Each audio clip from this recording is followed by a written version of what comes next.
ताजदार कायनात सल्लल्लाहु अलैहि वसल्लम ने इरशाद फरमाया, जो शख्स मस्जिद में आए और उसका इरादा ये हो कि मैं जाऊंगा मस्जिद और जाकर मस्जिद या तो इल्म सिखाऊंगा या बैठकर इल्म सीखूंगा, फरमाया फहुवा बिमंजिलतिल मुजाहिद फी सबीलिल्लाह, अल्लाह के यहां वो बंदा यूं तसव्वुर किया जाता है जैसे बॉर्डर पर लड़कर जिहाद करने वाला जिहाद के लिए जाता है, तो जो दर्जा अल्लाह के यहां किसी मुजाहिद का होता है वो दर्जा उस बंदे का होता है जो मस्जिद में सिर्फ इसलिए जाए कि मैं जाके अल्लाह का दीन सीखूंगा या दूसरों को जाकर सिखा दूंगा। ताजदार कायनात सल्लल्लाहु अलैहि वसल्लम ने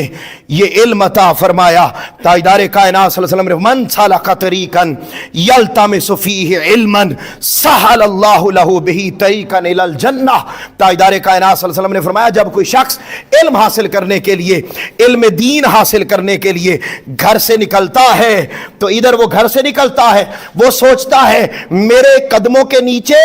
गली कूचे और बाजार है। सुनो, गली कूचे और बाजार नहीं, अल्लाह ने उस बंदे को इतनी अजमत अता कर रखी है कि दिखने में गलियां कूचे और बाजार होते, हकीकत में उसके कदमों के नीचे अल्लाह के फरिश्ते खुद पर बिछाकर साथ साथ चल रहे होते।